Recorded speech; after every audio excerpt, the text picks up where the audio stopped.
It was on my mission while in the Roswell, New Mexico area that I met Paul Wasson. He was not a member of the church. He was not interested in becoming one, but he let us practice our discussions on him, and he was a government trapper. One visit to his home, he said, "I feel like I can trust you. I want to show you something." He took us out to his workshop and handed us a piece of metal. And he swung the sledgehammer as hard as he could, but it would only bounce off the metal, not leave a single mark. When we asked Mr. Wasson where he got it, he told us his story.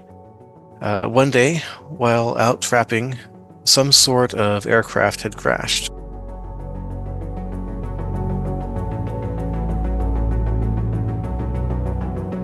Some sort of aircraft had crashed.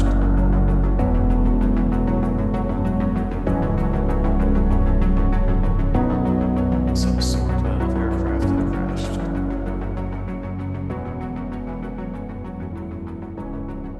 Some sort of aircraft had crashed. The history of our Earth is so different from what we can imagine.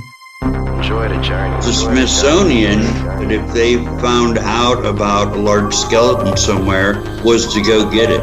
I'm going to assume at least one person is right, because if one person's right, it busts the paradigm. It all goes back to the fallen cherub. And the problem with the modern day church, they have a very truncated view of the supernatural. This backdrop that's just pregnant with all kinds of meaning associated with this Mount Hermon event. Welcome to Blurry Creatures. And this guy defects from the kingdom. That's a big deal.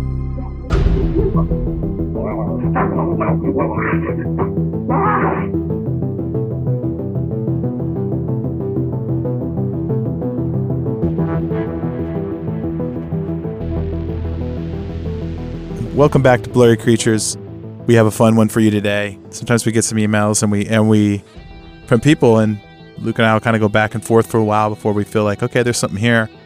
We have a listener named Drew who has an interesting story about his father, going on a mission and making friends with a trapper in New Mexico, of all places. And then after some conversations, they became buddies. He showed him a piece of the Roswell crash wreckage. And it was just a minor detail that he wrote home and told his family about. But we have some evidence of this guy, his him by his government truck doing his work. So there's more. It's more than just a hearsay episode. We have proof this guy existed, and some other corroborating stories of his dad telling the story. So this is awesome because it builds upon a lot of the episodes that we've put out already, Nate. Like I love how these things work, right? Like we talked to Derek Olson about retrieved craft. We talked to L.A. Marzulli. Derek talked about the Roswell crash. Yeah, and then we talked to L.A. Marzulli specifically about Roswell, and he went out and went to the ranch and found where he believed the debris field was and found metal. And it's fascinating now because you've got a direct relative when it comes to Drew and his father having an encounter with real people, real verifiable people in the Roswell area that have pieces. And it's funny. It's the hunters and the trappers, right, that are out traipsing around the countryside that find things that are out of the ordinary, whether it be an encounter with something like Bigfoot that they know is not something in the woods, or they stumble upon wreckage of pieces of a downed craft. And I think when we started the show, this would have felt really far-fetched, but we just lived through 2023 and the House Oversight Committee hearings on UAPs, David Grush coming forward and whistleblowing, saying that factions of the government, black ops, non-government entities have retrieved and have possession of crafts and what they call non-human biologics. So this stuff is going on. It's very pertinent, but we're going back all the way back in the time machine, the DeLorean, go back to 1947 when this event happened, and then fast forward a bit to believe the 70s when there was folks sitting around saying, "Hey man, I got a piece of something you might want to see." Yeah, this guy Paul has kept it in his hope chest, his shed. Yeah.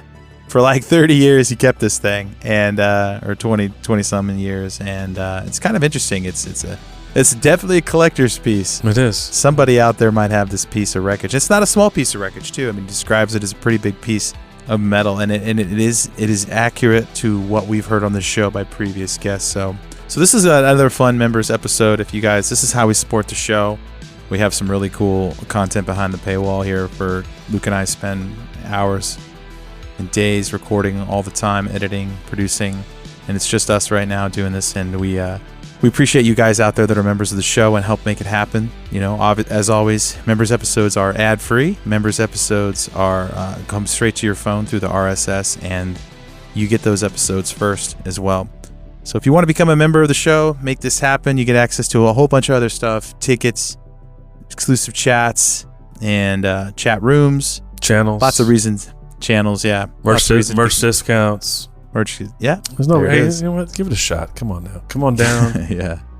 It's not too much. A couple bucks a month. It really makes this thing go. And you can go to blurrycreatures.com/members.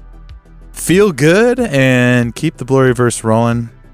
Appreciate you guys out there. We will post all the details if you're not a member yet. The details of this episode on our channel, our social media channel, so you can check out that, and that will entice you maybe to sign up for this. To make the leap. For this the quantum leap, if you will.